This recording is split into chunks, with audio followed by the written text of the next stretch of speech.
This space was downloaded via spacesdown.com. Visit to download your spaces today. Hello, welcome to this Twitter space that is entitled, What Does Independence Mean for Threatened Ugandan LGBTIQA plus Lives? I want to welcome you all. My name is Stella Nyanzi. I am hosting this space. My co-host will be Solomon Nabuyanda, who is on his way. And I have lined up an interesting session in which we're going to discuss issues to do with LGBTIQA plus lives in Uganda, especially now that Uganda is celebrating independence. The reason why our space was created is because last night, as Ugandans involved in political processes, Ugandans interested in the politics of our country gathered on my Twitter space that was co-hosted by myself and Solomon Nabuyanda. As we were discussing what independence means for Ugandans, there was a question that arose from Victor Mukasa, who identified himself to us as a transgender Ugandan. Because of Victor's question, we decided it was important for us to begin another parallel subsequent Twitter space. Victor, I recognize you and I would like to invite you to request for the microphone.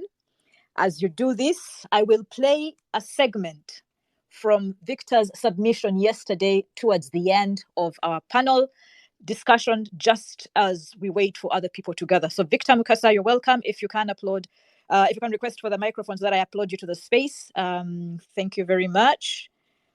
I see you and I have added you as a speaker. In terms of introducing leaders, Dr. Besjay. This was the concluding remarks. Dr. Stella, thank you so much. Comrades, you have a good evening, good night, or good morning for some. Thank you. Thank you so much, Comrade Dorcas from Uganda is Bleeding. We normally have our spaces on Monday and Wednesday at Uganda is Bleeding online portal. Kindly tune in at exactly, I think 9 p.m. Uganda time. Victor, kindly unmute and speak to us. We have Dr. Mogenyi, and we shall move to Paul Isop. Thank you very much, host and co-host, for giving us this opportunity to engage in this space today. And like so many, I believe that Uganda is still very far from true independence. Usually when people are discussing what they call issues of national importance, and some of us as queer activists or LGBT activists bring in the issues of discrimination and homophobia and transphobia and violations against LGBTI people, then they say we are talking about things that do not concern us as a nation. Well, I'm happy and very proud to introduce myself as a Ugandan. I happen to be a Ugandan who is also a transgender person. I also happen to be one of those illegal Ugandans. Illegal simply because we are. Illegal simply because propaganda has been spread about us and our lives, the gay, bisexual, transgender, and others. Now, when we say, I've had so many people say that, you Ugandans, or us Ugandans, we are second-class citizens because Museven's family, him and children and friends, are the owners of our nation, and that the rest of us are second-hand citizens. Now, I want to tell you that some of us, and probably the other sector of Ugandans, who feel like if there is a second, there is a third, and that is us. In the same land, I had people say that people is one of the biggest resources for us to get to independence, for us to liberate ourselves. And yet today, the people of Uganda have deliberately vomited a part of the citizenry of Uganda, and that is the LGBTIQ people. The people who have been sacrificed to the animals by our leaders, by our legislators, by the very people we have voted or campaigned for in power. The people who have been sacrificed by our very political parties that we have supported because we believe they are going to liberate our nation for all of us. It is why I wanted to ask the question to Louis Lugongo and Dr. Kiza Besigye that have you not heard about over 300 cases of violations since the passing of the anti-homosexuality bill, where people's penises have been cut off because they are being punished for being homosexuals, where people have been evicted from their homes, banished from villages, men crossing borders into Kenya and Zambia because they are looking for a place to be because Uganda is no longer their place. So many Ugandans right now in a prison because the law says they shall be there and the law will deal with them, and if found guilty, they shall be killed or imprisoned for tens and tens of years. Now, my question today to Ugandans and to all our leaders and to all those who want to lead this country to liberation, is it in order for us to say that we are standing as a people, yet those who believe they are part of the people are seen as not necessary? Wow, that was Victor Mukasa yesterday challenging us, Ugandans who are complaining that we are not yet independent. Victor said to us, while we think we are second-class citizens, there are many other Ugandans who are third class, fourth class, or even classless simply because of their sexual orientation and gender identity. Having listened to Victor's very moving questions to the leaders, the two political leaders we had, David Louis Rubongoya and Dr. Chiza Besigye, Solomon, my co-host, and myself decided to hold another subsequent Twitter space in which we would invite Victor and any other people interested in furthering the discussion about how we can say we are independent, celebrating 61 years of independence. Yet there are Ugandans who, in the words of Victor Mukasa, the people of Uganda have vomited a part of the citizenry, the LGBTIQ. Victor, you're welcome to this space. I am going to invite you, first of all, to introduce yourself briefly, and then we shall take it from there. Welcome, Victor. Thank you, Dr. Stella Nyanzi. Thank you to Solomon, for both of you realizing that we need to speak, we need to be a part of the conversation, and that we need that space where we can engage with fellow Ugandans about matters, what they call matters of national importance. And as citizens of Uganda, here we are again, citizens of this world, here we are again, taking up that space and sharing with our fellow citizens. My name is Victor Mukasa, and I am a Ugandan. I have fled Uganda for safety to a country in the United States where I am free to be a human being, acceptable by society. I fled Uganda because of homophobia and transphobia, and the fact that I could stand up and speak and demand for dignity on behalf of others like me, who are many in Uganda. I am a human rights defender, and I have participated in the building of the human rights movement in Uganda, not only for LGBTIQ human rights, but for human rights as a whole. I'm a very passionate Ugandan citizen and a very passionate human being. Probably that is it for now, Stella. Right, thank you very much, Victor. It is important that you told us you are a Ugandan, because many people who are critical of supporters and defenders of LGBTIQA+ rights in Uganda claim that this is an African. This is not a Ugandan thing. This is not part of our culture. And so I think your introduction, however simple, is important, because many people want to know, who is this person who is going to talk with us? Are you one of us? Victor has told us, I am a Ugandan. Victor, you've also told us you are a human rights defender. I know several human rights defenders who defend women's rights, children's rights, environmental rights, civil and political rights, rights to freedom of expression and freedom of press, all those rights. But when it comes to the rights of sexual and gender minorities, they distance themselves from these LGBTIQA+ rights. In fact, we have had people saying homosexuality is not a right. And so I think this space has been specially created so that we can have those difficult conversations. I want to say that as a principle, we have some rules of engagement in the space. And I'm saying this because we're going to invite a number of people to engage with the topic. The first rule is respect. We are different. We come from different backgrounds, believe in different ideologies, but we demand in this space that we observe respect across our diversities. Secondly, everybody has a right to express themselves. So we shall protect your freedom of expression. And when one wants to disagree with a position or an expression or an opinion that is given, you are welcome to disagree. However, we encourage respectful disagreeing. In case of any insults and disrespectful participation, you will be muted and immediately dropped from the space. So now, Victor, I want to turn to a few basic definitions so that people who sit at the table tonight have an understanding. You told us you are transgender. What is transgender, Victor? What does it mean to be transgender? Thank you, Dr. Stella. And I believe that this is a very good way of starting this conversation because these words will feature a lot in on this space today. And uh, as a transgender person, I will explain in simple terms what a transgender is. First and foremost, I want to remind everybody out there that is not aware that a transgender, first and foremost, is a human being. Now, I'm moving forward. It is that human being whose inner sense of who they are in terms of gender is different from what they were assigned, from the rules that were assigned for their sex at birth. Now, in simple terms, we have sex, which is physical, our genitals, and that, and then there is gender, which is socially constructed. There are rules that have been set by humans about how people with a specific biological part should behave. For example, a woman should sit in a certain way in my culture. A woman cannot whistle. A woman cannot, any creature, any human being that was created with a vagina cannot do certain things as humanity has dictated. While a man, a male human being is supposed to behave like this, will hunt. A woman shall not hunt. A woman who hunts is seen as deviant. So now a transgender person, their inner sense of who they are does not align with the rules that have been set for people with their kind of genital.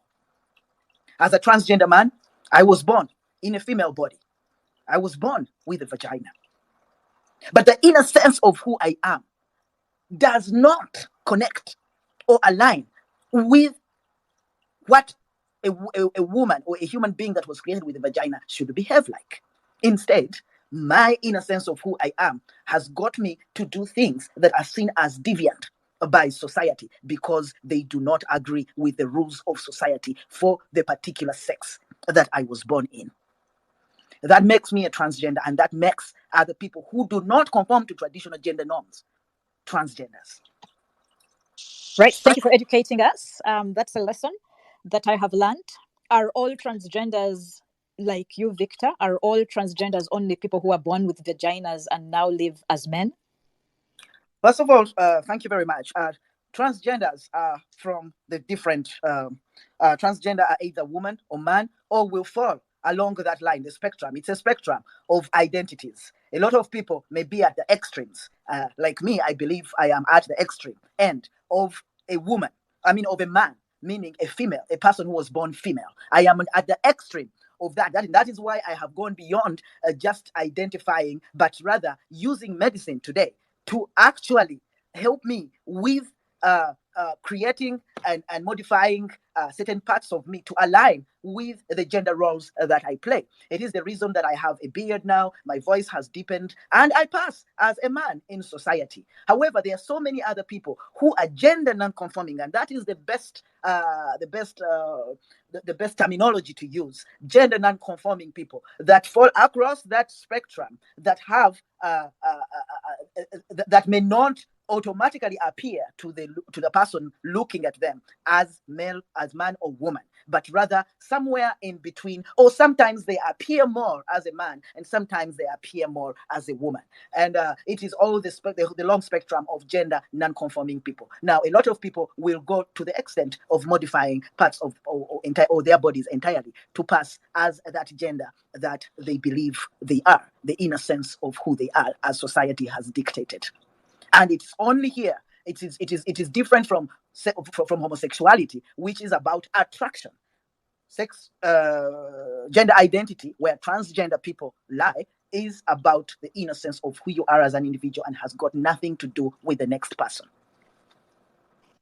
Right. It's good you talked about homosexuality because my next question was going to be in terms of definition, so that as people engage, they are aware. What is homosexuality? What does it mean? Very simply. Yes, and I would like to to mention that these words are mostly foreign words. And many times, some of us actually want to move away from them and just concentrate on the description. And that is what I am concentrating on today, even though globally there is what they call a homosexual. And a homosexual is a person. It is about attraction.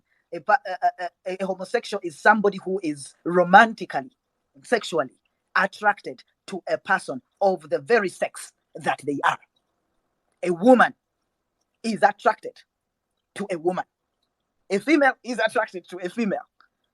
That means they are the same sex and they are sexually and romantically attracted to each other. If it is a woman, we shall call them, the world has called them lesbians. That is a word, it originates from somewhere. It is not the big issue about our humanity. It is the fact that a woman is attracted to a woman. In the same line, a man who is attracted to a fellow man, that homosexual is usually referred to as a gay man. Now, there are other people who are attracted to their own sex, but also have the ability to be attracted to the opposite sex. For example, a man is able to be attracted to a woman, but he's also able to be attracted to a man. That person is referred to as a bisexual. It's the same thing with a woman who is attracted to both women and men, a bisexual. And then we have that LGBTIQ. We've described the T. There is the E, which is the I, which is intersexed, and an intersexed person. It is about their biology.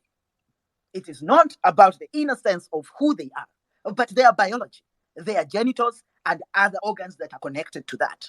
It can be external. Their genitals, they usually have genitals that can be known as genitals for males, at the same time genitals for females. Sometimes it is some kind of ambiguous situation that it is not clearly understandable, especially when people are so focused on either male or female. But it's just a mixture and a mingling and some kind of ambiguous situation there. And it can be external, like most people's genitals, but also it can be internal, that the continuation of those genitals inside are ambiguous or are of two sexes. Right. So thank you very much. I mean, we are progressing very well. In fact, Stella, just to add that yes. In the past, Ugandans referred to intersexed people, a certain part of intersexed people, as hermaphrodites. Right. So we've heard about the hermaphrodites. And I think one of the things you mentioned that's important is language. And you said, when I said to you, what is a homosexual? You said, those are words that are foreign to us. We're speaking in English language. Now we are Africans. And this African question that has been brought up so many times when people try to alienate homosexual, same-sex loving, or transgender, non-gender conforming individuals, they say, you're not Ugandans. One of the things that is important, one way we look for evidence of having existed even before we learned English, is to look at our African languages. Look at Luganda. Victor, like myself, you're a Muganda man. I'm a Muganda woman. Mm. Before we learned English, our people were communicating, because communication is one of the features that humans have that distinguish us from animals. Are there any Luganda words that you know that talk about transgender people and homosexual people, so that we can ground ourselves and who we are in the realities of our Africanness?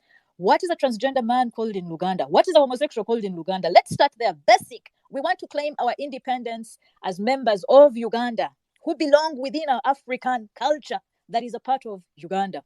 Bigambo chi, what words are used to express our same-sex desire, our non-conforming gender identities in your language, Victor? Yes, Stella, thank you again. In fact, the words that I'm going to share, I am 48 years old now, born in 1975. I found them here. And those older than me tell me that they found them here.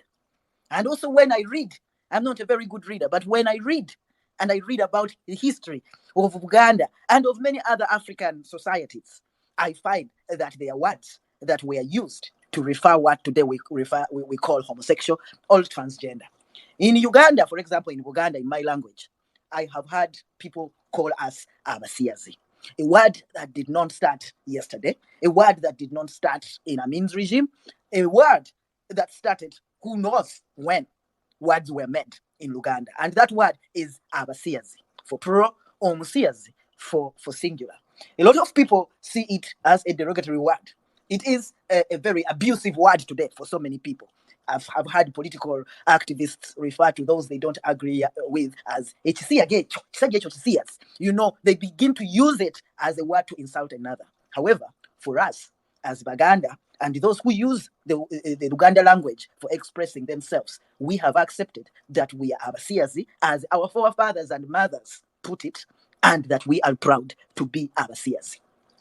And then a transgender man, in fact, as a child, they used to call me a Chakula Sajja.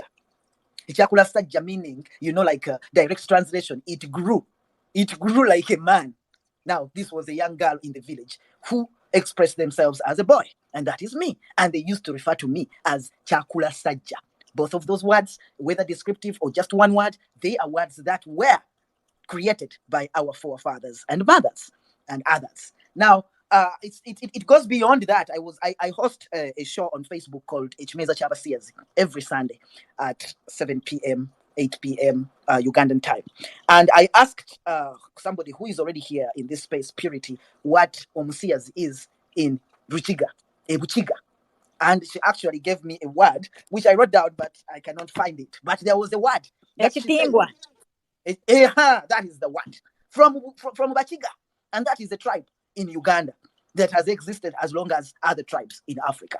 So that shows me that this homosexuality existed since time immemorial in our society. I have heard of similar words in other languages of Uganda. For example, description of people in Langi, in Lango, Erango, in northern Uganda. They were what they called Mudoko Dako. If there's anybody from Lango, you could please confirm that. And these were effeminate men in Lango. Ugandans who are called Lango, Abenguru, Mudoko Dako, effeminate men, and they were allowed to marry fellow men in Lango, in Uganda. There are other languages in Southern Africa, in among the Basotho women, words they called like Mosowale. I do not want to use those because I'm mostly focusing on where I come from, and Stella has asked me as a Muganda. I just extended a little bit to other tribes in Uganda and also other tribes across Africa. They are words that describe homosexuality and transgender people. Right, thank you very much. I think you're giving us good grounding. We're getting grounded in the realities of Ugandan homosexual and gender minorities. You have taught us abasiyazi, omusiyaga, as words that are used to describe homosexual people. You have also taught us that there's a Chakula Sajja. In fact, in my village, they were called Chakula Chisajja. And for effeminate people, they were called Chakula Chikazi. Right?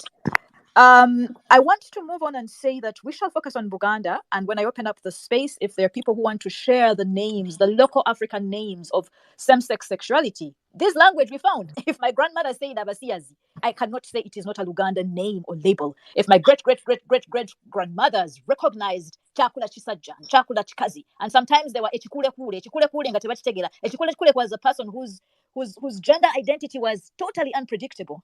And these were Ugandan Baganda, who at the time of colonialism were already named by our people. So, Victor, I salute you because we are situating ourselves within the local language of the Baganda.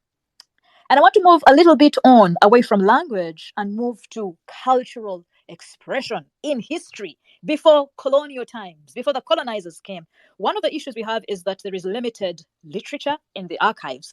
The history of our people before we learned how to read and write for ourselves in our own languages was unwritten. We come from cultures that speak and tell stories that we pass down the generations. Grandmothers tell stories to grandchildren who tell stories to their grandchildren when they've become adults. And so we are a very orature-based, an oral culture-based people. From our orature, we therefore missed a large part of our history that's not recorded. However, our culture as Baganda people has also got components of history that colonizers recorded for us. Before gaining independence, the British missionaries, British colonial administrators, British traders and explorers came to Uganda. And they were able to record in their diaries, in their journal articles, in their different memoirs, stories about the culture of the Baganda. A people who are really venerated and admired for our politics. I want to ask you, Victor, from the history before we got independence, the history that was written by our colonizers, the British, are there any stories you might have heard that actually pinpoint the existence of same-sex sexualities, of abasiyazi, of okulya ebisiyazi, of chakula chisajja chakula chikazi in Buganda? Can you locate for us before colonialism or during colonialism any incidences in the history of Buganda? Stories that indicate there was homosexuality existing before the colonizers completely changed who we were culturally as a people. Era webali nnyo Dr. Stella Nyanzi, and it is, yeah, the focus is on Buganda because I am a Muganda, even though there would be a lot of examples of such in different parts, from different parts of Uganda. Now, I am not, big time reader, no scholar, but I listen a lot, and I have heard a lot of stories about pre-colonial Uganda, pre-colonial Buganda, relating to sexuality. First and foremost, I have learned that before the colonialists came in Buganda and in Ugandan communities, they had what they call Ubuntu, ukuberanga, sorry, and English. Baganda valued humanity and oneness in that humanity, togetherness in that humanity. They were brother, sister to each other. Aboluganda. That is why Ichigambo Aboluganda is about your siblings, but can also be about your neighbor. Aboluganda Ugambotia. How are you, brother and sister? These things existed prior to colonialism, and we do not read anywhere when it comes to documentation of what happened in our culture in Buganda prior to colonialism. We do not read about any hostility towards the people we have just talked about, for whom the words that we just talked about were meant to describe. We did not hear about such things. It means that there was no hostility towards people like me, pre-colonial Africa, pre-colonial Uganda. I have heard a story, a very, very, very common story about the kingdom of Buganda and the Kabaka of Buganda, and that is Kabaka Mwanga II. I have read a little, but heard mostly that Kabaka Mwanga had gay tendencies. I have heard that he had attraction to some of his pages and other people outside of the palace. I have also heard that Baganda did not have a problem with their king.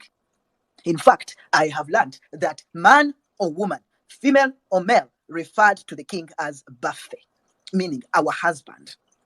And that gave me the impression that the king was a husband to everyone. Now, I've also heard that when the missionaries came, they started to demonize what they saw as the king being attracted to other men. They started to demonize what was happening in the palace. In fact, they introduced literature from what we call the Bible that they used to demonize those relationships. And as a result, some of the pages that were the king's lovers were killed for choosing to go to heaven instead of continuing in their relationships with the king. And because the Bible or the Christians, Father Mapera, Père Ludes, told them that if they continue practicing homosexuality or being in relationships with fellow men, they will go to hell.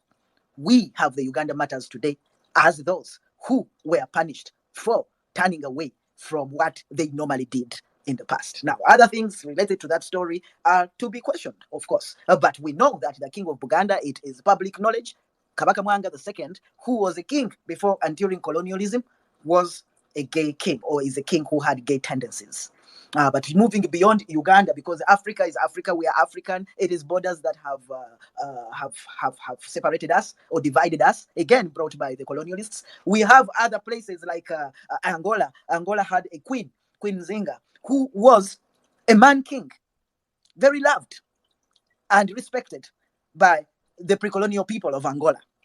Queen Zinga used to go to war like a man, dressed like one of the warrior men in Angola, and was respected by the communities as the queen, even if the queen looked like a king. Now, those were our brothers and sisters and others in Africa, pre-colonial Africa. It is when the colonialists later came after the Christians, because they say the flag followed the cross. The cross, the missionaries came and changed a lot in our hearts, promised us heaven, and yes, we want to go to heaven. And by the time the colonialists came, they, Baganda and other Africans, had softened in their hearts. And that is why we are fighting against a lot of things that were introduced then, but because we had put them deep in our hearts. The colonialists then criminalized what was demonized. They brought laws through the penal code, carried it straight from Britain, and brought it to us. And that penal code was against anybody who laid with a person of the same sex, especially men. And that is where the criminalization of homosexuality starts from in Uganda. I might have gone a little bit ahead. Well, you've woven a beautiful story. And because you're talking about criminalization, I think I would like to invite my brother Noah Mirembe and my brother Sean, if you're happy to come to the space. We're going to discuss the law. And if you request for the microphone, I will give you the microphone, because I recognize you are Ugandan scholars of the law, you're Ugandan practitioners of the law, you're experts at the law, and you have been working either as lawyers or paralegals alongside the movement that Victor belongs to. And I'd like to invite you to request for the microphone.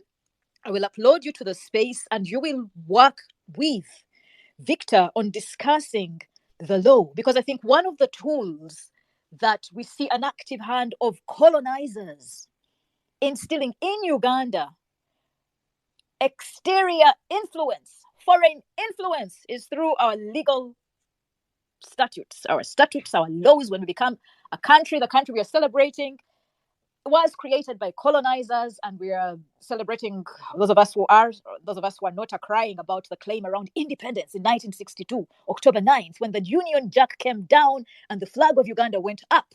Some of the things we inherited at the time of independence, part of the colonial legacy we inherited, include our books of law.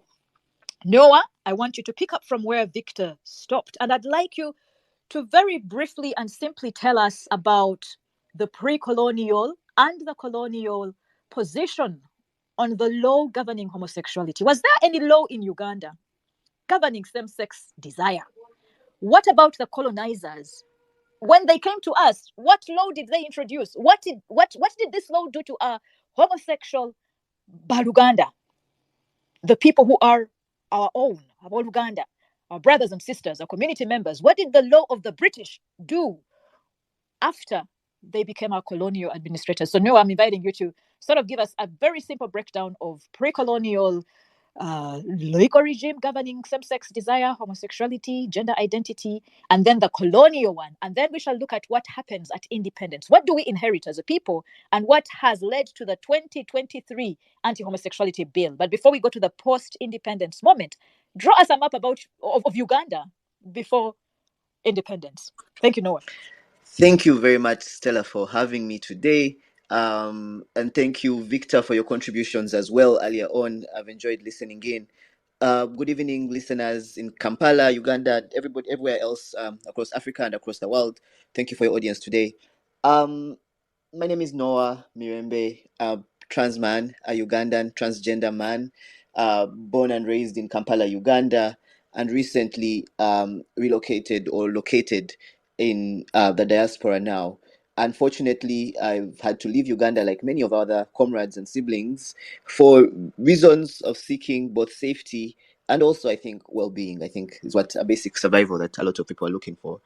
My interest in this subject comes, of course, as an individual, as a transgender Ugandan, but also, first and foremost, as a human being who grew up in the country that I grew up in and loved, a country that has a lot of beautiful weather, incredible food I love to eat, and incredible sense of warmth. I think at this point I've been across the world and want to say truly that Uganda is one of the best places on earth. And so that has been one of my interests in both the subject and place of same-sex identity, but also why Uganda.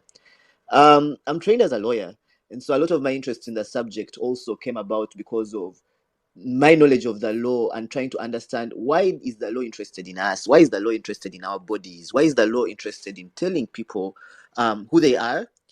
I thought that when you're born, you kind of know who you are and you grow up and figure that out.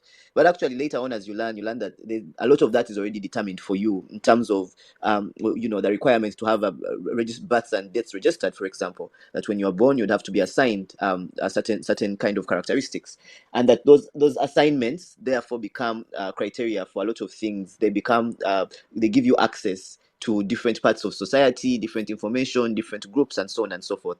So that was my interest, is trying to understand, why does the law have so much power to make those decisions for us, that actually the freedom that we think when we say, I'm not quite religious, but those who believe in God and free will and so on and so forth. But even if you don't believe in God, the idea that all of us have brains and experiences and wisdom that we carry with us, and therefore should be able to make decisions about our lives. And yet to find out that the law actually has a major say in a lot of those decisions about who we are. And the question of why, and that's the question that Stella is asking today and right now, is why is the law, why the law, and how has it come to do that in our lives? When it comes to homosexuality, I think one of the things I've spent the last decade really maybe too engrossed in the subject, more engrossed than I need to be, along with other colleagues, of course, and learning from other colleagues, including yourself, Stella and Victor. And one of the things that's really interesting for me has been learning, really getting into that colonial moment, and trying to see how the law becomes what it does. One of the things that's clear to me is that, as Victor has described, even as the colonialist, at least from learning from others and what I'm finding, is that even as the colonialists are arriving, and Stella has rightfully described, we find that they are writing, because when you go to a new place, you try to capture moments. These days we have our phones and cameras, and we'll try to capture everything. Those days in 1800, people did not necessarily have this technology, and the most advanced technology people had was a pen and paper. If you carried enough pen and paper to write information about other people, then that made you very valuable. And so we are finding a lot of stories from you'd call them colonial administrators or adventurers, people who are coming to a new place and discovering new people and discovering our ways. And they're writing about our families, they're writing about our communities, they're writing about the group of 50 people that they found who are transgender women. Would call them transgender now, but people who are writing about what they call mudokodako, a group of transgender women. These are women, these are men, these are people who are assigned male at birth, and then who come to accept themselves as women and express their womanhood. And we are finding stories of colonial administrators from 1800, 1890 writing to each other and writing letters to say, can you imagine what I found? There's a village of people who look different, who I thought they were men, because in some of these cultures, questions around nudity, around how you express yourself, around how the value that we give to bodies, a body that is naked is not more valuable or less valuable than the body that is not naked. A body that is naked is not shameful, or any more shameful than a body that is more clothed. So our ideas around things like that, around bodies, and our values around things like that were really quite different. And that's not to say that they were uniform or that they were the same in every single pocket of this land that we now call Uganda. If you tuned into yesterday's show, Dr. Besige did a very good job of explaining to us about the different nations that existed before the first nation that we are now in, that is called Uganda. And so in that place that we are talking about, in those many nations, in the very many experiences, we find that people had different ways of valuing each other, different ways of valuing their bodies in that society, that in some places it didn't matter whether you were clothed or not clothed, you were still a valuable contributor to that society. It didn't matter whether you were a person who was perceived to be in a certain body and therefore you had chosen to express differently, you were not any less valuable. So I think it's trying to understand that the law is informed by certain values. I think that's the most important thing. That yes, we've always had different laws. That's not to say that our nations were lawless. Of course not. They had laws, and that's not to say that because those laws were not written on books and pen and paper that therefore we were lawless, right? We had laws, norms that governed. And that said, within this history, if we are finding that people are writing and saying, wow, these people express this culture differently, these bodies, these men these people who we would say, who the colonizers would say were men, or who many Ugandans in their colonized minds now would say, oh, Tumulaba Musajja, we see that is a male body. People who self-identify as women, or non-binary for that matter, were quite accepted in many of our societies, in pre-colonial society. And this is what the colonialists themselves are writing about, the shock of discovering that there is a part in the world where people see and value bodies in a different way.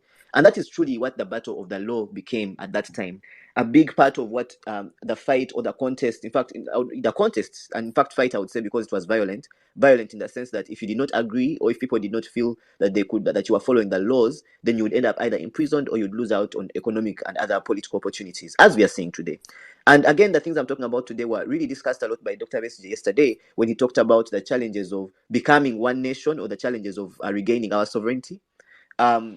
The colonizers then decide to come up with a law that makes sense to them, because like Victor has talked about, when you're reading a language that is not yours, sometimes you might read a little bit more slowly or more carefully, or you might prefer to speak a language that is more understandable to you, what we call to be legible. You understand it for yourself. And so that is what the colonizers created in trying to create a thing that they could understand, a thing that was legible for them, is to create this law in a land. So in a place where people dance, for example, and say to in a buffet, where both men and women in Buganda would say they have a buffet, i.e. referring to the Kabaka, a male king, the colonialists would say, no, that sounds very, very gay and very homosexual. That's not a reference that would be acceptable. So a big part of what has changed, I think, Stella and our listeners, in terms of the law, has been one, that shift in attitudes. So long before a law changes, the most important thing is that attitudes have to change. Is that you start to tell people that actually bodies that are more clothed or have a specific type of cloth are considered more valuable, isn't it? And so therefore, those that are not clothed are considered quote unquote backward, irrespective of their environment or the cultures that they believe in. And then the food that they eat, or the other ideas that they have, including ideas about gender and sexuality. And so there's been this long history of trans people, transgender people, of homosexual people. What's really changing, or what the law brings, or what colonial law introduces into Uganda, the most important change from that period, or even coming to date as we see today, is the issue of stigma. The ideas that we have about the values that we give or assign to bodies, depending on whether they are male bodies. So the things that we talk about, jagala mwana mulenzi, I want a boy child because that boy child would be an heir. The values that we give, and that's not to say that we've not always had those values in our societies, but we had a way of balancing those values within our cultural norms, in a way that when we introduced colonial law, or when we have accepted the laws the way that we have, initial laws that we accepted, we then lost out some of those values and brought in a value that says, well, a body that is different is therefore bad. Actually, that's not the case. A body that is different is simply a different body. It is still a valuable body. And that has been the colonial legacy. That is the biggest colonial legacy, is the introduction of stigma and the introduction of those values that don't value human dignity as a whole, or that ranks human dignity depending on which bodies or where those bodies are located in our social organizing. That legacy has continued, unfortunately, for a number of reasons. A number of these reasons were also discussed and linked directly to our political struggle. So when people ask why we are talking about homosexuality and whether it's a political issue and whether we should wait until more important issues have been discussed, actually the issue of bodies and sexuality is an important part of us and our collective freedom. Reason being, the idea that somebody should be able to make a decision about their body is a very fundamental decision, is a very fundamental idea in any society. It's an important one that informs, if I can make a decision about my body, then I should be able to make a decision about where I live. I should be able to make a decision about who I associate with. I should be able to ask questions about why I'm being governed in the ways I am being governed. Now, anybody who lives in a country like Uganda, or in a dictatorship that we live in, understands why it has been dangerous to ask questions like that. Why am I being governed? How am I being governed? Why should you be governing me? Is this a matter for you to be governing me about? And those are questions that through colonial law, we took out of individual dignity and individual realm, because our culture is valued and had a place for those things, and then decided that the only place we could question such ideas was through criminal law. So the introduction of shame on the one part, and then on the second part is the introduction of criminal law as a way to deal with or to discipline all of those people who refused to agree with the colonialists. Now, we know that both the colonial project, which was linked to a loss of individual and collective sovereignty, is also linked to the project right now that we are dealing with, which is about having a centralized power that exercises control over all of our bodies, not just political bodies, but physical bodies. When people are tortured and kidnapped and reminded that those bodies are not safe, is the same kind of lack of safety that trans and queer bodies have every day, because all the experiences that people described in the political conversation yesterday are also, in fact, 10 times possibly a conversation that a trans person, for example, goes through. A trans body is not safe. The thing you talk about, a drone being kidnapped, that kind of safety is not available for a trans body. A trans person looking for a job just to be able to put food on their table is not a safety that they have. And so that lack of sovereignty that we see at state level, the idea that we cannot make decisions, or we cannot self-govern or ask questions about why we are being governed the way that we are, or being told that those are bad questions to ask, are also those kinds of value-laden questions about our sex and sexuality and bodies have also eventually they continue to manifest in our political kind of situation as well. I hope I've explained a little bit about the colonial legacy. I can go specifically into the laws and how they've come about and so on and so forth. As the British were trying to figure out, okay, what law do we bring? Where do we get the law from? They have their own law, but they can't use it here in Uganda alone. And so to bring that law and say, okay, we can't just bring a British law here because we're not just in Britain. Then let's borrow a law from a place where we also have both British and non-British people living together. And so we have laws that were borrowed from other colonies where the British had practiced living as colonizers with other natives. So laws borrowed from India, laws that were tested then in Nigeria, laws that came through Kenya, and laws that we eventually adopted here. So we can talk about the specific trajectory of the laws, but I think what's important is understanding what changed. Is that yes, there were always very different ideas and expressions because of the values that we had, a sense of valuing each other as people, and then the introduction of criminal law as the only space for us to express or to deal with the ways in which people are different and the ways in which people disagree with being governed by a central power. Thank you. Right, so thank you very much, Noah. Noah Mirembe is also a Muganda from Uganda. And I'm going to request Reverend Mother to request for the microphone. I will upload you to the space. Savage Power, I recognize you and I will invite you shortly. But Reverend Mother, if you can request for the microphone, I will upload you to the panel of speakers. Noah, one of the things that I wanted you to name was a thing such as canon knowledge against the order of nature.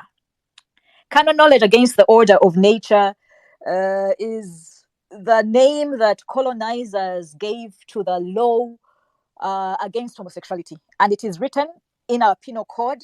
It is that colonial law from prudish Victorian times that came through India, Australia, Nigeria, Kenya, and into Uganda, which the 2023 Anti-Homosexuality Act came to annul or repeal or take away. So the 2023 legislators in Uganda, after they have cleaned up their colonial law and reformed it into post-independence language, which is now called the Anti-Homosexuality Act of 2023, sincerely, all they wanted to do was to find ways of framing that colonial canon knowledge against the order of nature, the name of the law used to penalize and criminalize homosexuality that was inherited at the time of colonial independence. When Victor was speaking, Victor said that the flag followed the cross. Some of us say the gun came with the Bible. And one of the important points around saying that homosexuality is an African is often coming from religious leaders, Christians, born-again people, men and women of God, God-fearing, tongue-talking, Bible-pumping Christians who have said the God of the Bible will not entertain homosexual people. The God of the Bible came with the colonizer who created Uganda. The Bible came with the Union Jack, which is the flag of the Queen. And when the Union Jack came down and the Ugandan flag went up, we don't know what happened to religion.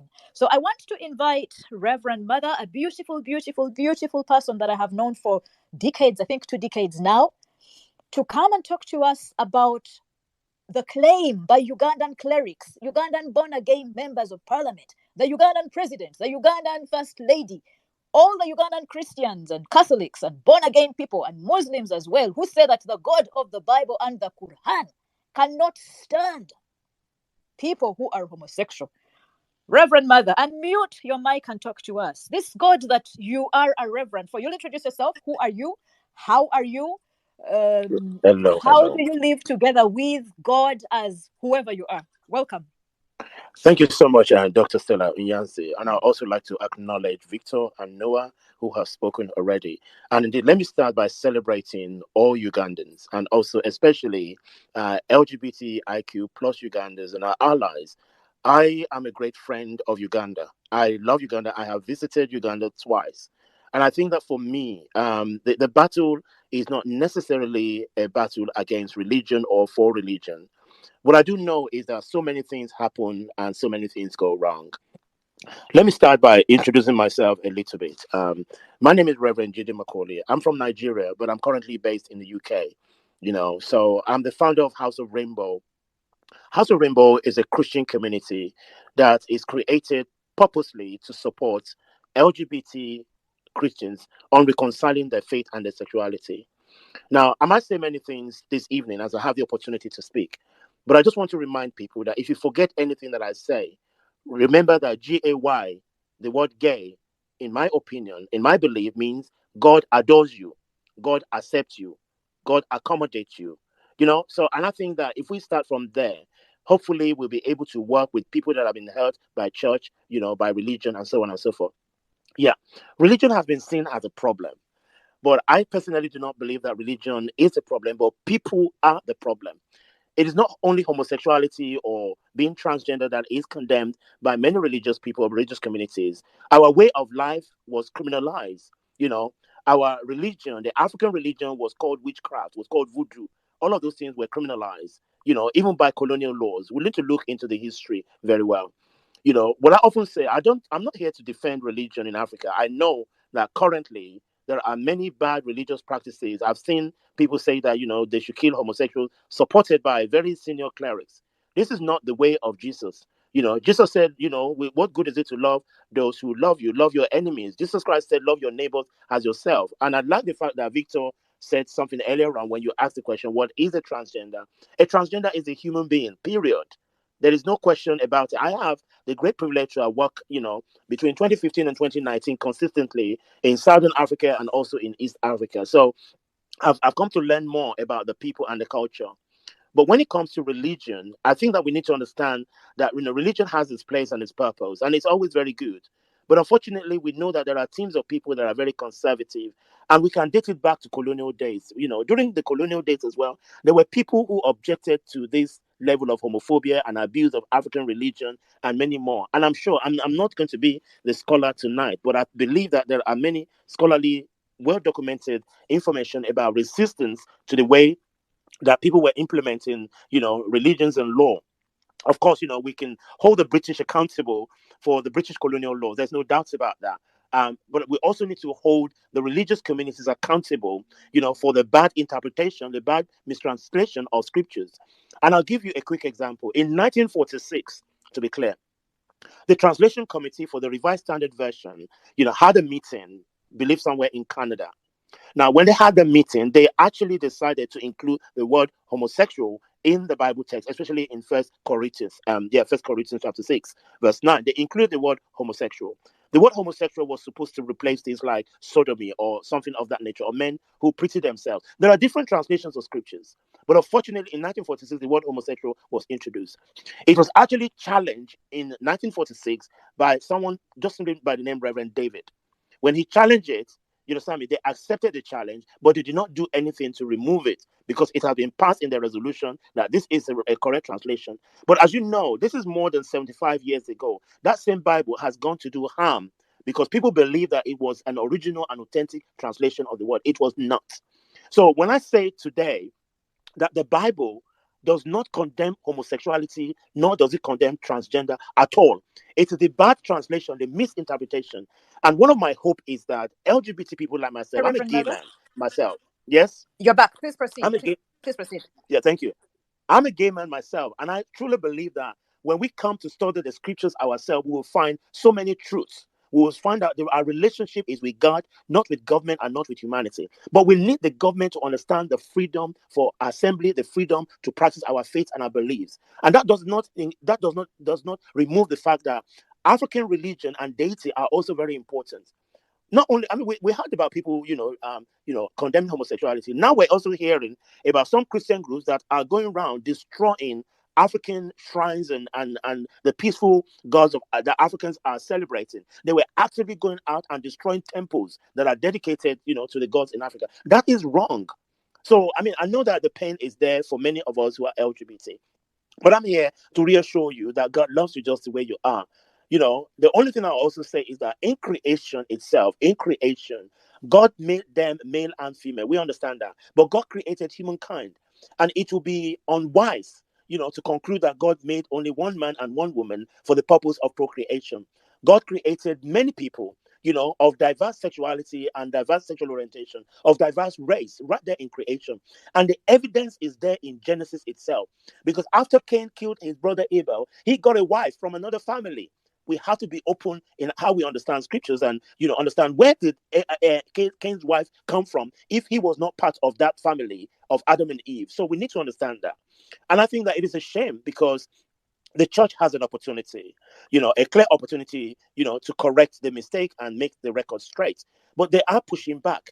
And unfortunately, we know that these are the work of fundamentalists, right from North America and Europe, that are infiltrating our governments in Africa, bribing our politicians and lawmakers, making the vulnerable citizens, more susceptible to these abusive laws. And that is so wrong. And that is why I always urge religious leaders in particular to speak out against the bad translation and the bad governance that is continually, persistently, persecuting LGBT persons. Let me say one thing again, it's really unfortunate because we know that many LGBT people have fled their home, looking for sanctuary, and my heart goes out to them. But there is very limited resources, and I know that Victor is hard at work, especially raising the bar that we cannot be silent on those at the Kakuma camp, in other refugee camp around the world. But I think that it's also now the time that we need to find the appropriate, pathway to ensure that people are brought to safety. We need to find who we can work with, which organizations that can help and can support. The humanity of LGBT people in Africa is important, and especially in Uganda. And I want to say in this moment, just as I close, is to celebrate Ugandans who have spoken out. Celebrate those who have courageously stood against your government. And I stand in solidarity with you. I'm not from Uganda, but I do respect, a lot of Ugandans that I know and those that I don't know who have stood up many times, without fail, at risk to their own life and to their own liberation, to say enough is enough. But let me conclude. Finally, this is my final conclusion, that, Christianity is a religion of love.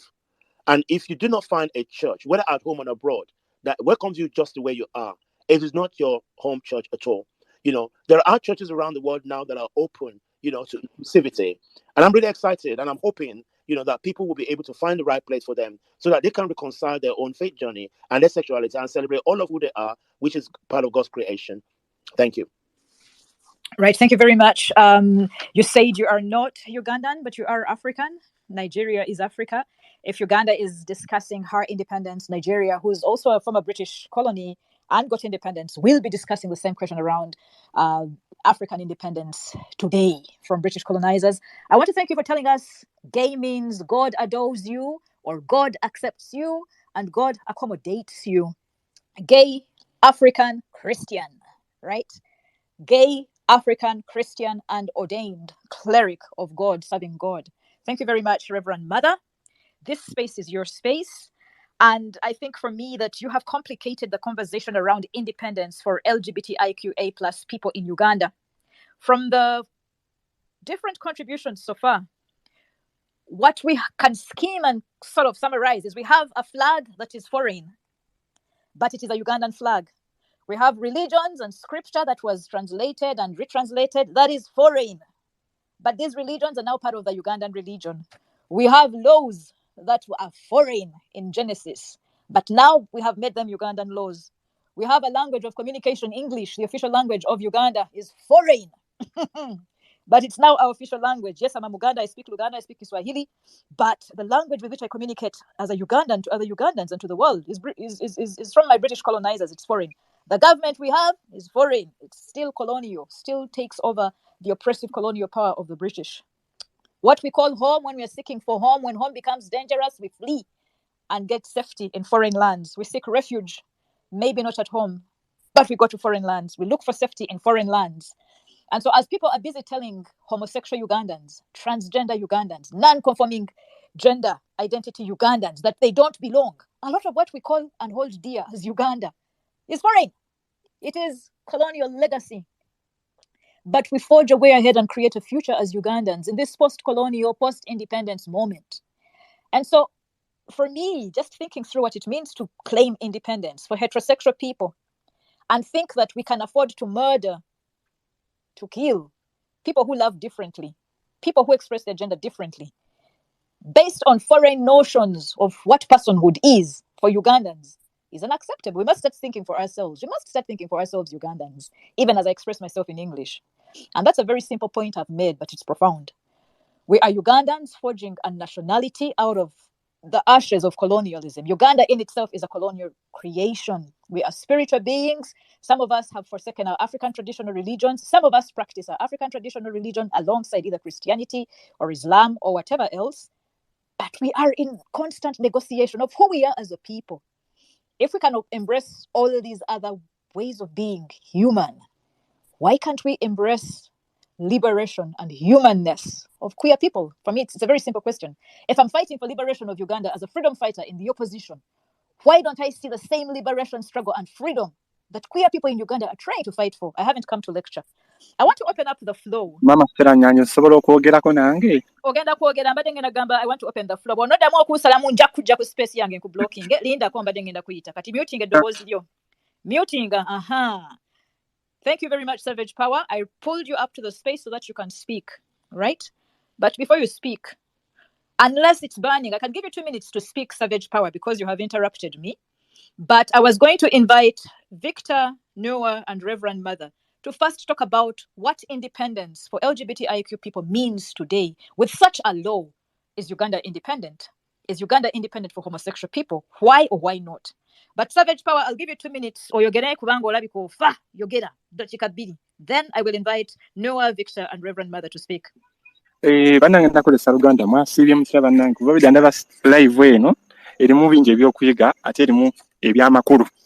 So njagadde nnyo ndi Munnayuganda amanya gange bampita Lubega Peter nga nva Uganda as currently I'm not in Uganda, I'm in Zambia as an asylum seeker.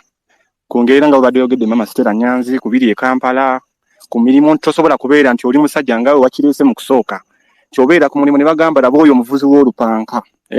So nina ensonga zange nganza omuntu zempitamu mulese point ezo zonna abalwanira eddembe ly'abasiyazi ngaffe abakyala n'abaami abasinziira yonna gye bali. Nina point esinga okunnuma. Mbeera mu refugee nga mulaba nti Kakuma nga olaba Kakuma Zambia simanyi bamwagiwuliddeko abasinga obungi nti mugimanyi nti nayo gyeri nti wali ba refugee abasiyazi abajja okuseekinga asylum. So point zonna zenga nziwuliza naye nyinamu point gye nandyagadde tulinamu abalwanyizi gy'eddembe ly'abasiyazi n'abakyala. So ne tubamu ne bana abantu abajja mu kiti nti agenda kujja nti oli refugee taking advantage. Abo abantu we batyo muba mbogerako ki. Najja kangeze baba wadde empapula like asylum seeker certificate. So omuntu najja nakollectinga nakujjako ebiwandiiko byo nga yeefudde omulwanyizi w'eddembe ly'abantu naye nga taking advantage. So nkuze mu busiyazi mu buto bwange bonna nga bamukinga ewaka musajja mukazi nga era ozenga obiwulira byonna nti we bibadde bituyitamu oli mukyalo oli musajja ye. So eyo napping nga mugiyitamu sawa zino ogamba bakanzirukako ngendeko ewantu ewalala maybe nafunako ku butuuliriro oba ku mirembe naye nojja neewantu naye nga tolina butuuliriro tolina mirembe ye nosanga kyekimu nosangayo abantu ekikula kyekimu nga bali mu nsi yo muwanga mubadde osinziirira. Lwaki njogera we bati tulinamu abantu betubeera nayo wano eno. I don't know ba mukyala gwe bayita Melanie mumumanyi Melanie Nathan mukyala mulwanizi wa ddembe yajja na collectinga empapula nga akolesaako abantu abamu abeefuula okuba nti basiyazi nga si basiyazi okutuwa funds okutuwa obuyambi naye ogenda okutunulamu nti obuyambi we bujja nti mufunyeemu obutakkaanya ne bannammwe ne bagenda ne bawandiika message embi nti gundi ono si musiyazi kati neewuunya omusiyazi otegeera atya omusiyazi omutuufu n'omusiyazi omukyamu. So ebiseera ebisinga bwe twali tusinziira wano ne bagundi basiyazi bannange tulina obuyambi bwe twali tufuna mu bazungu okuva mu Amerika eyo naye nga bakolesa abantu abazze okuyingira mu sisitiimu yaffe. Oba wetegereza mu bulamu bwaffe oba abasiyazi nga wobuddemu mwe yagambye nti okulanga olimu olukyala sigamba nti oba okyagadde kyekyo kirinze kinyina mu mutima nti okuze ng'oli mukyala kyekyo kyoli omusiyazi omutuufu oba omusiyazi yennyini tetuba na mitima mibi tuba n'emitima egikola ki egyagaliza naye ne tujjamu ne bana abantu abakiyingiddemu olw'okuba ebyenfuna wajja nakiyingamu kuba nti byanfuna nayagala taking advantage eri abalala. So ekituluma okutwala omuntu okutwala ebipapula byo n'abikozesa okufunirako obuyambi okufunirako funds ekyo mukyogerako ki naye obuyambi nga tobufuna kati saawa zino wetuli oba wendi ndi mu refugee camp sina kyakulya banzijako obuyambi naye wengezako okwekubira omuliranga nga olala kugundi tulita wenzize we mumpadde platform eno okubaako nekyenjogera ogenda okubayo oba weeyamba okubeeyo akalango okuba ofune obuyambi babukuwe kuba emyezi kati myezi tulina myezi 5 teri mmere tukoyo okwetunda ogenda okwetunda omusajja nakolesa nakuba egundi 12,000 ngeze Uganda ng'ogaseeko n'okuba nakugamba oli foreigner naye ng'abantu be bawa ssente okutuusa obuyambi kuba beneficial tebabukuwa olwo olw'okuba nti ofunyemu obutakkaanya n'oli alabye nti oli tamwagala ofuuse mukwano gw'oli n'akuggyako ku buyambi naye ogenda okuba n'olabako mu badde ono babawa obuyambi nakola munnange tulaba nti okola ki omuntu wati ne wati abafunira obuyambi nagezaako okuwandiikira omukyala message ng'eri corporately nnungi naye muga munnange abantu b'okolesa batuwa obuyambi nga tebatuwa buyambi bumala nagiwandiika nga nnungi nga tepolovokinga nga mwebaza n'omwebaza obuyambi nga sibufuna tebampa mmere kuba kati sikyalya ndi awo kugamba byansobera n'okwetunda sisobola kwetunda kuba gwe gwandibadde ng'omulimu ogunyumirizaawo okubaako ne kyendya nga UN wennoonyeza ki solution sijjagga na UN tukoledde empadde olupapula gye bayita mandate abantu abasinga obungi gye bamanyi nninze lunaku lwakuba nti nga bwe muna tugenda mu biseera bya nnaku nkulu singa tebadde biseera bya nnaku nkulu maybe nandibaddeko ne wendi ssaawa zino eno embeera sandigiseemu naye omulanga gwenkuba abantu batamuboogera ki abayimirira okusinziira ebula abeesa mu kiti ekyo nga wala Mama Stella Nyanzi woyogedde njagadde obubaga nnyo nti oyogera ebintu ebirimu amakulu oyogedde ebintu ebirina omulamwa abantu abo basinziira mu Bulaaya abakolesa amanya g'obusiyazi okufunira abasiyazi obuyambi ne batabukolesa mu ngeri yaabwo ng'alina abantu ku ground bakolesa okulya ssente z'abasiyazi abatuufu e Bulaaya n'ogezaako mu approachinga n'akulaga nti akublockinga takuwuliriza kukola ki funa information entuufu oyogerako ki ekyo Mama Stella Nyanzi akazindalo nkakuwadde. Oh, banaye tulina eddembe lya meefuga. So thank you for sharing. I will request you to mute yourself. You told us your name is Lubega Peter, and for me, part of the problem is that very question that you raise, Savage Power. The pain with which you're crying from that refugee camp in Zambia. That pain, when we're celebrating, we're supposed to celebrate 61 years of independence. What does it mean for people such as yourself? You're not the only Ugandan who fled from Uganda and fled to seek refuge. You're hoping to leave the country you arrived at and you want to go to a third country. In the meantime, you're waiting. You're waiting for UNHCR. You're waiting for papers. You have no income. You're stuck and you sell sex to people who pay you very little money. Meanwhile, there are people who are taking advantage of the homophobia that is apparent in Uganda to fundraise and get money to support LGBTQIA plus people who are either asylum seekers or refugees waiting to be processed. These greedy hyenas get the money and they don't give it to the people they are supposed to give the support to. And it's not only LGBTIQA plus asylum seekers and refugees who sometimes obtain private support during that moment of waiting to be processed. Now, you also raise an important question that there are people who pretend to be standing with LGBTIQA plus people. You named somebody and you said, these people come and get your asylum seeking papers, your refugee papers, they get your stories, they go abroad to look for money, they're given money, all in the name of helping Ugandans. Ugandans have become a basket case for help, okay? Rescue people. People want to come and rescue us. And your question is, when the support is going to reach you, there are other hungry Ugandans who may even be queer themselves, or women rights activists or human rights defenders who will badmouth you and say you are not gay enough. What is this being gay enough? You are not trans enough. What is this being trans enough? And so the competition for resources in a moment of precarious scarcity, in a moment of extreme danger and vulnerability, this is the painful situation that Uganda's children have been reduced to. Coming from bad laws, bad government, dictatorship, that's through Victor Mukasa's word was they have vomited out part of the citizenry. And so, Savage Powers, Lubega Peter, I hear your pain. I don't have answers. Perhaps there are people here who have answers. Part of the reason why we created this space tonight is to say, while those of us who are political dissidents, opposition members, freedom fighters saying Museveni must go, are saying we are not yet independent, Victor Mukasa alerted us. There's another class of Ugandans we have forgotten. And I want to thank you. I thank you for your story of pain, because it highlights in very tangible Uganda words the pain that Ugandan citizens have been reduced to. Why must Ugandans flee from our country, from our motherland? What crime is there for a man, or a person who has a penis, to be effeminate, to feel uncomfortable as a man and live as a woman? What crime? Why must people leave home? Why must home become dangerous for people such as Rubega? Why is it that when they get to Kakuma or Zambia or any of the other camps, there are hyenas taking advantage of Ugandan children facing homophobic, xenophobic plight, right? And what are the answers? What are the solutions? I don't have answers. I create spaces where we can raise the issues. And what you're telling us, Savage Powers, is clearly we are not independent. For you, you're not independent. Child, you're not independent. Ugandans can raise their flags, but you're a refugee, you can't stay at home. Refugees can celebrate whatever nationality and what they want to celebrate. But for you, even in your situation of asylum, people are taking advantage of you. And that is Uganda, a Ugandan celebrating independence while waiting for asylum. Selling sex, and people will denigrate you. But Ugandan children have been reduced to selling sex. Ugandan men and women and other gendered people have been reduced to selling sex in order to survive. And yet the resources in our country are very many. I don't have answers, but I want to say that I'm going to open up the space. Before I call up people, I wonder if Noah, Victor, and Reverend Mother want to talk about the level of independence for queer people in Uganda, based on your experience, based on your knowledge, based on your reading, based on what you are observing.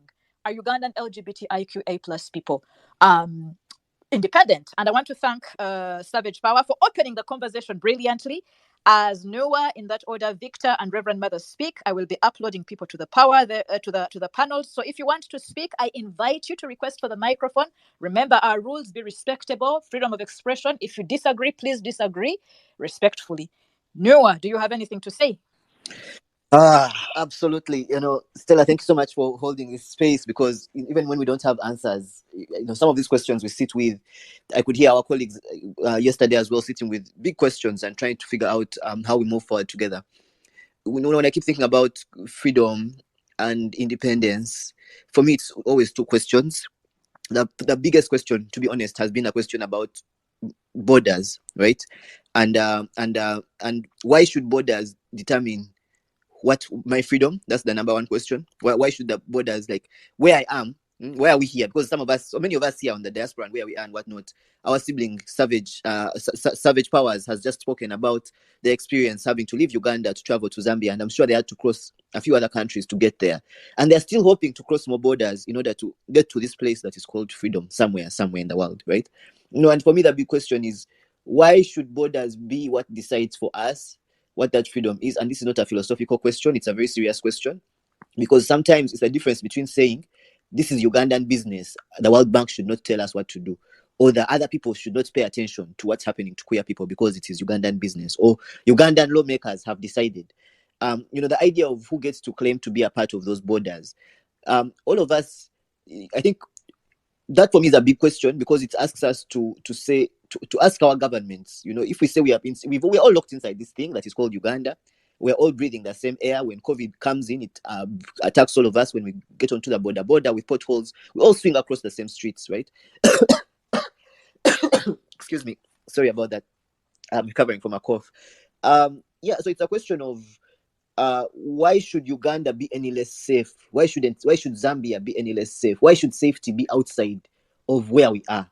For me, as a trans person, the first question is always, why should safety be outside of my body? Why shouldn't my trans body be safe? Why must I cut it to pieces to fit it within the NERA book in order for it to be safe from being undressed by police, from being undressed by my neighbors, from being kicked out of jobs? Yeah. Other than that, I think the second question about independence for me is I'm always concerned about my neighbor, because the question of borders is so big. I always then come back to the question of my neighbor, really, because I think the border may be far from me, but my neighbor is always close by. And I'm always surprised when I try, at least one of the things I'm learning as a queer person is to listen, and I say to myself, why is my neighbor saying they're not yet independent?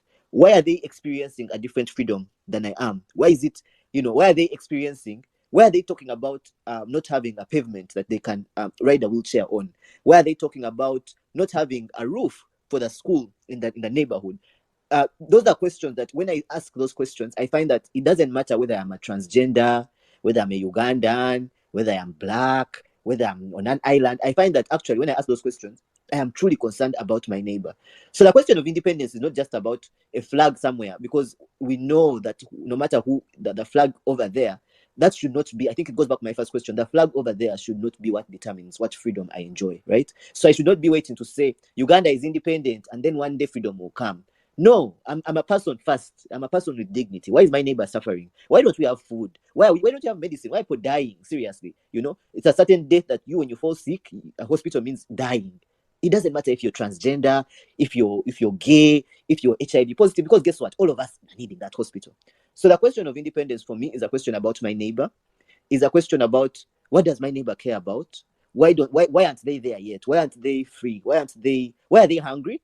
Why are they dying? Why do they need to go elsewhere? Why do they need to leave this village, this home, to feel safe? Because if my neighbor starts to move, that if my 5 neighbors start to move, that they're not safe, it means that there's something wrong with that neighborhood. It means that there's something unsafe. There's disease, there's no food, the land is bad, there's poison, there's death. It means that land is unlivable if my neighbor is leaving and running away. That for me is a point of concern.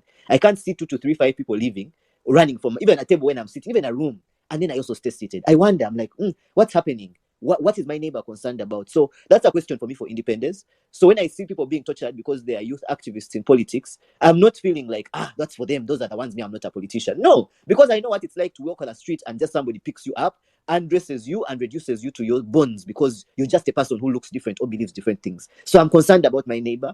the question of independence is, how can we be concerned about the people around us? We can't see our children, our neighbors leaving a neighborhood and we sit and we think that's comfortable. It can't be. That cannot be happening. So question of independence, who am I as a neighbor? And why should I be free elsewhere? That's for me. That's what independence means. And I'm sorry I don't have answers. That's all the things I keep thinking about. And that's what I think about independence. It shouldn't have to wait. And it should be about all of us and what we can do immediately to make lives more livable for the ones next to us. Right, thank you very much, Noah. Victor, given the law that's in Uganda, given the stories of people such as Savage Power, are we independent as LGBTIQA plus people in Uganda? Thank you very much, Doctor. Thank you, Noah. I will just add on what Noah has said. And I would like to start by, stating that independence, first and foremost, is not a gift. Sichirabo that somebody gave us a gift.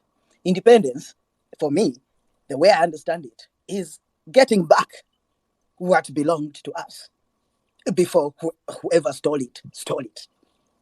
What was our communities? What was our society like before colonialism?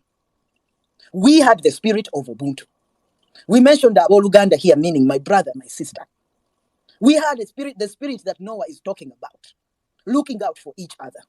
We had homosexuality before colonialism, and we've never heard of people being killed because they were homosexuals before colonialism. Homosexuals were just people, like other people. And then colonialism came and stole all that wealth away from our communities.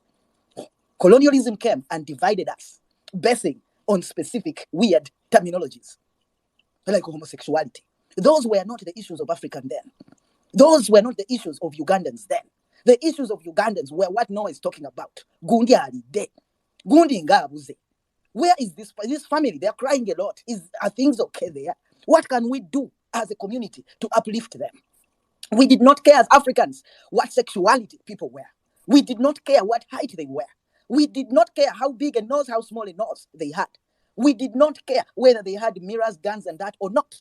We were just people. That has been taken away from us, and we do not have it. And therefore, a lot of us, such as us LGBTIQA plus people, will not and do not celebrate independence. We are in a fight towards independence, getting back what was stolen from us. It is in the so-called independent Uganda that men and women that we have elected as leaders of our communities sit down and decide the fate of a particular type of Ugandans. They sit down and decide, let us kill them. They sit and decide in a political house like the Ugandan parliament and use the foreign Bible to say the Bible says, kill them. Therefore, we shall kill them. It is in Uganda, the so-called independent Uganda, where somebody will come up with propaganda. Homosexuals are raping our children. Homosexuals are stealing this. Homosexuals are bringing Nzige. Homosexuals have brought hunger and COVID, while everybody is silent about it. It is in the independent Uganda where you find a political party that says, we are fighting for all Ugandans. One of our principles is the principle of inclusivity. Everybody shall come to the table. That political party sits and listens and has its members voting for the killing of homosexuals in parliament while it is silent. We have an exodus of Ugandans fleeing the country on a daily basis. We are paying bus fees for people to run out of the country for dear life because some people decided they shall be killed. Using my personal example, I did not go to university, even if I passed in Mount St. Mary's College, Namagunga, because their propaganda has been led to spread to even eat up our families, that if you're not on government sponsorship, your family will not pay for you at the university, even if they're able to.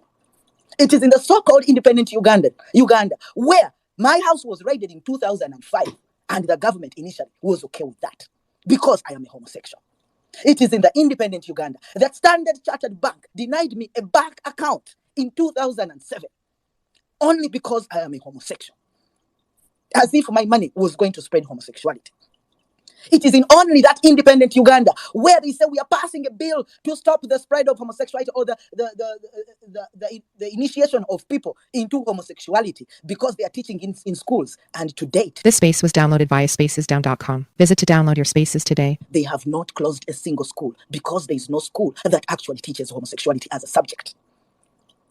Our defenders, the people who want to bring this country to liberation, are silent about those injustices. It is in Uganda where people will see a woman raped. And thank God to Dr. Stella Nyanzi and others, feminists and women rights organizations that uplifted the plight of Ugandan women.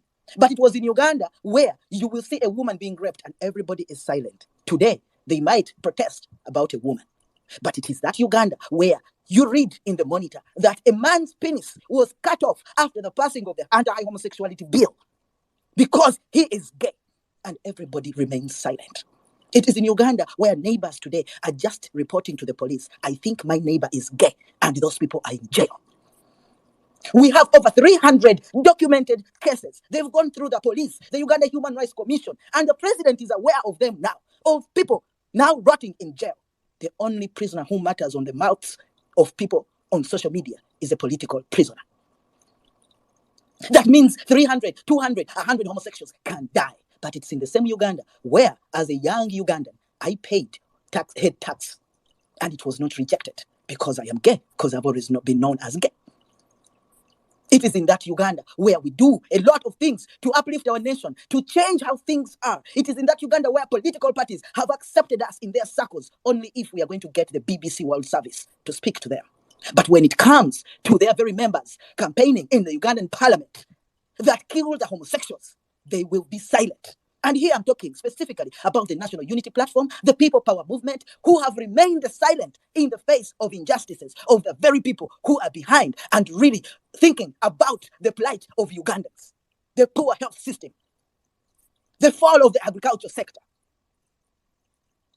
the filth in our schools, the little things that can be done. It is us who are fighting and uplifting the voice of corruption against, uplifting the voice against corruption in our great nation. Uganda is where we were born. Uganda is where we played. We miss the hills on which we played Gogolo. We miss our friends. We miss the fact that our dream was to be judges, to be nurses, to be ministers, to be farmers in our nation. Thousands have gone through Kenya. Yesterday, I mentioned that hundreds are going to Zambia. But it's not only there. Ugandans dread South Sudan and the violence there. And yet homosexuals have no choice but have fled and gone to the camps in Sudan. For what? Because they were caught having sex at City Square? No, because somebody said they are gay. We have not forgotten our culture. In my culture, we do not have sex publicly. And as a homosexual, that does not give me the right to do that.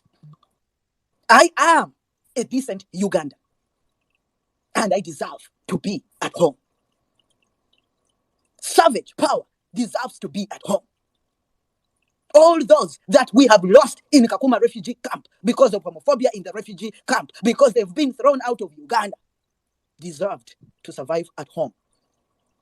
What Ugandans and our leaders are doing today is very colonial.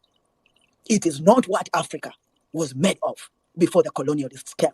And we cannot claim to be independent or claim to be fighting for independence and liberation if basic human rights and freedoms of every human being are protected and promoted.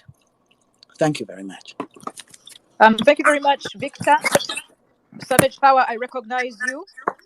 I want to invite Reverend Mother, and then... Yeah. Well, I mean, I also have to acknowledge, Victor and Noah, and indeed yourself, Dr. Stella, for creating this platform. Independence for LGBT Africans and LGBT Ugandan in particular is often means that we're striving for equal rights, social acceptance, and the ability to live authentically. We struggle from the idea that we are to be free from discrimination and violence. But of course, even as we're speaking, I have received, direct messages where people are expressing their disappointment for me speaking out, in solidarity and the fact that I am gay myself. So I think I get it. But at the same time, it's also important to recognize that many people continue to face significant challenges due to prevalent homophobia and transphobia. And, the lived experiences of, our friends like Victor and many others, and those who spoke earlier on is actually real. Of course, we can look at how we can manifest as legal discrimination, social prejudice, and even physical harm. There's so much. There is jungle justice. There are people who would take matters into their own hands. There are neighbors who are looking out, or even people that are perceived or rumors that they are same-gender loving. So it's not always safe. But again, we ask the question, when will LGBT people be part of independence, or when do we get our own independence to be who we are in Africa? Now, I can offer a few suggestions this evening. One of them is legal reform. And I know that, the courts in Uganda, are very busy because they are going to be hearing from the advocates in the land, advocating for changes in laws that criminalize homosexuality or discriminate against the LGBT community. I believe that it is one litigant at a time. The other thing again is that even in religious spaces, and I've known number of religious leaders in Uganda who are inclusive of LGBT, but because they are part of the traditional church or a popular church culture, they are unable to stake their own position, on inclusivity, because they will lose their job, they will lose their ordination or the support of their church community. So we know that is there. But my advocacy is that I know that we are going through a very tough time, but LGBT persons who have always wanted to become priests or pastors can also study theology and find a pathway to implement and create spaces for LGBT people of faith. And it's not just in Christianity, across other religions as well. I think the other thing I can offer is social acceptance, working to change cultural attitudes and challenge stereotypes to create a more inclusive society. I mean, we can start with maybe some of our popular artists, our popular actors or musicians, or even parliamentarians that are more inclusive. Public figures that can speak out on their own platform, because many of them have millions of followers in Uganda and beyond Uganda. Access to healthcare is another area that we can look at how we get independent. Ensuring access to healthcare, including gender-affirming care, free from discrimination. I do know that a lot of the services for the LGBT community in Uganda focuses on the LGBT persons, but how can we get this into mainstream? How can we work with our allies in healthcare services? Promoting awareness and understanding of LGBT issues through education and advocacy. This will be a tough one, especially when it comes to Uganda. But, it is not unheard of that there are students, there are lawyers who are LGBT, there are medical doctors who are LGBT, but I'm also aware that there are many people that are doing their, master's or doctoral research in looking at the issues of LGBT people in Uganda. This is an educational pathway in itself. But of course, we also need what I believe is comprehensive sex education, because many LGBT people who are adults today, we often wish that we have the appropriate education around sexual orientation, gender identity, which is often provided when we're much older. So it meant that LGBT people are supposed to, heterosexual siblings, have to struggle a lot about who we are and what we are. We often are the one who is fighting or traveling alone on that journey. Heterosexual people don't have the same pressure that LGBT people are facing today. And of course, finally, support network. We need to build support network within Uganda and beyond, and also create safe spaces for LGBT individuals to connect and share experiences. This platform that you have created, Dr. Stella, is an important place, and indeed any other space where we can talk about the issues. People can listen and be educated and be nurtured. Even if you don't agree with us, even if you are disappointed with us, it is important that at least you hear it. So finally, my friends, in many African countries, the struggle for LGBT independence continues. With activists and allies working to challenge discriminatory practices and create a more inclusive and accepting society. It's a tall order. But the truth of the matter is that if we take things seriously, every time we talk about African history or Black history or LGBT history, let's make sure that we mention, like the Queen of Uganda, the Queen of Angola, and many others, the ones we know, Kasha Jacqueline, Frank Mugisha, Victor, Mukasa, and many others who are standing, in line for many of us today. So I want to say thank you so much, for asking me to participate. Right. Thank you very much, Reverend Mother. I will, a lot of points have been raised. I will now open the floor to the other speakers that I applauded, beginning with Savage Power, who contributed, and then Illogical, and then Mutebi Edward, in that order. Savage Power.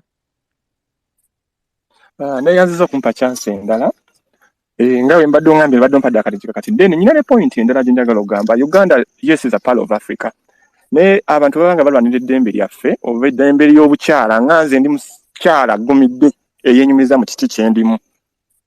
Nti mu nsi gye nazaalibwamu oba gye nkuddemu mu Buganda gye mmanyi nti gye banzaalidde ewaffe nti siinaayo mirembe. Nti n'abantu oba batukoleseza point endala gye ndeeta abantu batukolesa ebitongole nga bye mugirese point nziwulidde zonna eziriwo. N'ebitongole ebiri e Kampala ntera okufollowinga Mama Stella Nyanzi ng'okola ku TikTok waliwo ne mukwano gwange ali German nga mukola funds ezaba LGBTQ okuyamba abaana abali mu mbeera gye tuyitamu ssaawa zino. Mbadde nkuba omulanga tuleme kutunuulira ba mu nsi yaffe mokka naye tufuneko n'abaana abali mulala we baba approaching ebitongole ebyo eby'amaanyi bye sigenda kumenya amannya savage power bye sagenda kumenya amannya so omwana ajja n'awangaalira mu process. There's what they call confidential, like what they call supporting document. Olupapula okulaga nti obaddeko mu organization, I would say like maybe here for let's work Uganda, what n'ebisigadde ebirala besitajja kwogera. Nojja nti ozza okwa-approachinga ebitongole ebyo okuwaako supporting document. Really you are in need of something like weetaaga supporting document eyo okugiwa mu UN okwassessinga keesi yo okubalaga nti that really true you are LGBTQI member kyo existing abakumanyi. So nojja no approaching ebitongole eby'amaanyi bibiri e Kampala ngo struggling ovudde e Uganda akayimba bakookeza mu badde osula bakukubiddemu kwegamba nga konsida zaawo bakoyina wakati n'ogamba kanziruke ntaasa obulamu naye nga nejjoddukidde okujja okutaasa obulamu nawe okulinga nga kufa kwegamba eggwanga eri e Uganda lyetusinziiramu nze mbaddeko e Kampala abasajja bava mu gavumenti bapaakinga emmotoka najja n'akulamuza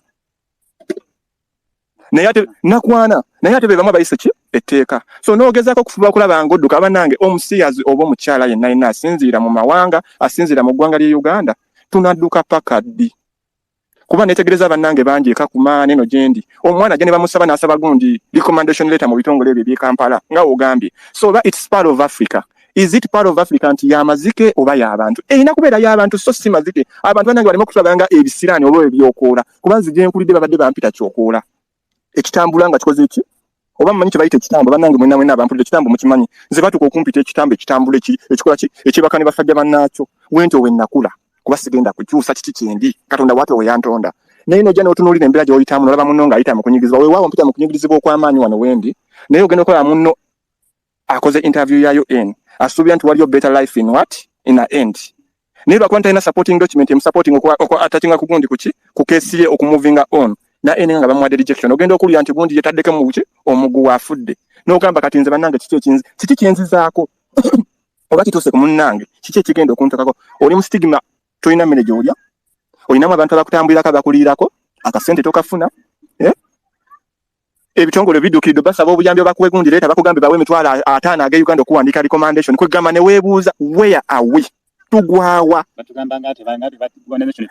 tebazikolera bwerere olina omugamba n'omutuukira n'omugamba mpa recommendation UN ensabye recommendation ndi mu asylum seeker I don't know you so I can't give you a recommendation but while you are there kuba organization ezimu zibadde mu Kampala nga nziddukiramu n'ogenda ino bagamba mupandike ebbaluwa n'agamba munange mpa emitwalo 10 mpa emitwalo 3 n'omunyumya n'ogamba sina ndi refugee sina wadde ne 14 gyendi sigikola sigiraba sente zontaba ngenda kuzijjawa n'agamba kino ekitongole si kyajjajjaawo bannanga abantu ng'abo muboogerako ki abasinziira okubonyaabonya eddembe we mba mugamba nti kuno kuliko abasajja balonera eddembe ly'abantu yesi neebaza ku kyemukola bisookere bannange mwasesinga ebitongole ebyo kyetuyitamu abaana kye bayitamu ku ground wano nze ndi ku ground eya Zambia sawa zino gavumenti ya Zambia yasiiza naye etteeka nga olaba e Uganda anytime from now tulina omukulembeze omupiira yayingirako ekisiyaga tebakyagala Zambia era bagadde omwana sawa zino wajja nti avudde Uganda okujja okuyingira Zambia bamuwandiike UN yagaddewo tebakyasobola kuwandiika musiyas bagamba twayinge Malawi twayinge Botswana twayinge Namibia twayinge Lesotho kati kwegamba tunaasinzira paka ddi mu dduka tulinganga bali mu lutalo lwa mini nani ne Museveni n'obote olwaliwo lwe tulimu odduka lwakuba mu nsi yo odduka lwa kisiyaga kinaakoma paka ddi tuli baana b'abantu twatondebwa mu kifaananyi kya Katonda atumanyi nsi gye tuli singa tatwagala nibali atujjawo naye n'ogenda n'otunuulira omuntu n'akujajinga okuva Kagere paka wansi tolina kyakula nze nga we mbanyonyodde essaawa zino siina wendi kuba olw'abantu ab'ekikulu ekyo be mwogerako ab'ekikulu ekyo abeefuula okuba nti mwebali n'oyogerako n'oyimusa omukono n'oyogera n'akupangira olukwe ne bagenda ne bakunyiga ne bakumiza omusomo ki mu kasiko ne bakutta kati abantu ekikulanga ekyo bannange basinziira batya lwaki si mu bitongole bye mwasesinga nga yemugambe Mama Stella Nyanzi abaana gye bali ababonaabona ekikulanga nze ndi mukyala myezi 3 siriya sinywa amazzi wano getunywa amazzi ga gundi ga munnyo tosobola galaba oganabye ne gakusiibwa sabbuuni ayoze engoye tomulina n'osiiwuuka enkita n'ekukuba ekigere omusana ne gukumemmemulirako olunaku lulamba n'ogamba waayi kantetenkanye obulamu ngende nkole ki ngende kugina emitimbagano gyaffe gy'abasiyazi osanga naafunayo akokulamba ebisebeesa obulamu ogenza olusanze omusajja akwebasezeeko akukozeseza akuwadde nusu 10 n'akuprovokinga kwegamba that is nga we mugamba nti human rights eddembe ly'obuntu wano nekyala kyengenda okwogako Zambia wendi sigenda gamba ngenda kwebaza UN kuba empadde ew'okusula naye gezezaako kyesobodde naye lwakuba nti nensi gye basinziiramu si yaabwe timulimu ebintu bye tutasobola kufuna bye tutasobola kukola ki kwasesinga n'ensi kuba tulina kubeyinga with a circumstance and what those things which we go through that at lifetime.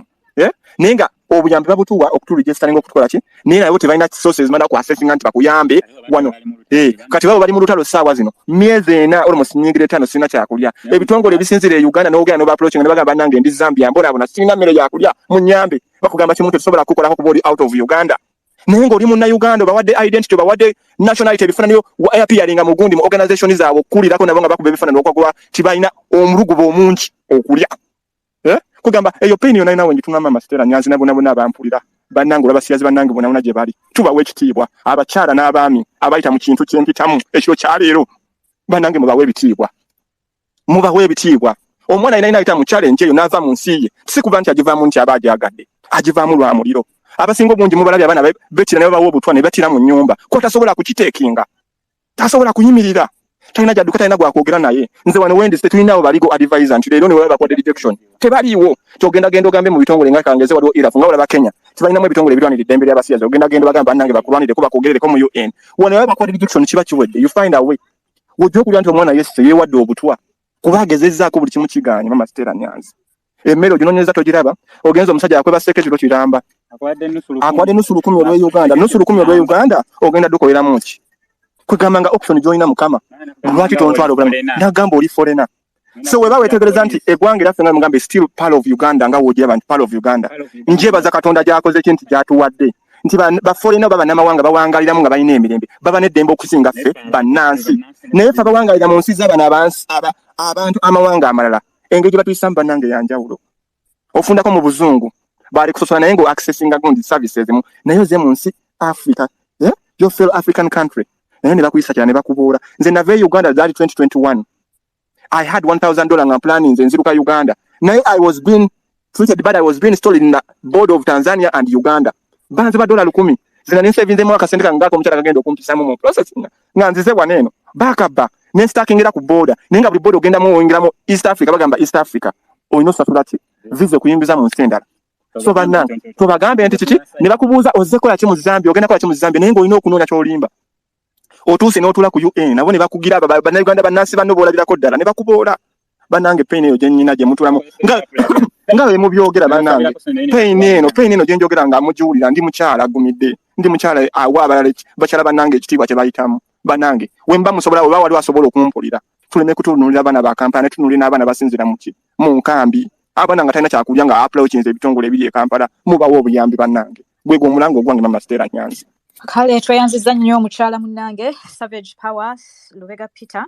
Thank you for raising your issues ensonga tuziwulidde oyogedde nnyingi naye era bwe tuddayo ku mulamwa gwe twogeddeko era oyongera kukatiza kiri nti Uganda is not yet independent and the question is not only for abantu abali eka but also people in refugee camps, asylum seekers n'abalala. I also want to thank you for raising the question about Zambia because we have heard about the issues of Zambia, of Kenya, but we don't often hear about what is happening to queer asylum seekers who left Uganda, fleeing for safety and ended up in Zambia. So thank you for sharing those stories of pain.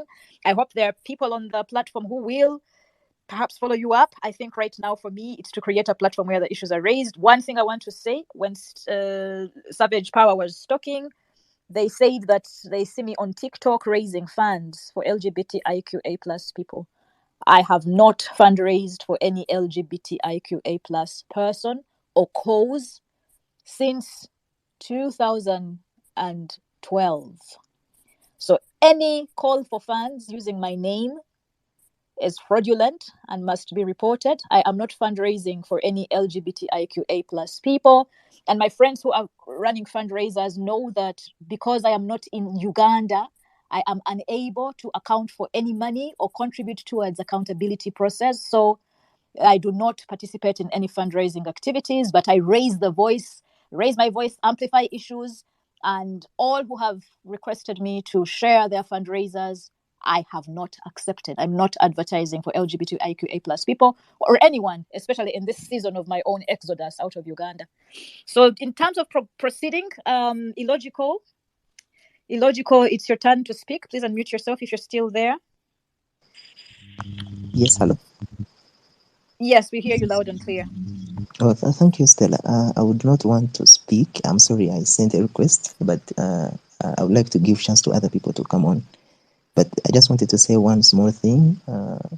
Making good arguments is what will make a good case for the LGBTIQA++ people. If you make good arguments and you avoid the logical fallacies like the genetic fallacy, Sorry, Stella, is somebody speaking? Yes, Noah, Illogical was speaking about making good arguments, and I would request you, Illogical, to summarize because you said you have nothing to say and then you proceeded to say something. Do you have something No. to say or not?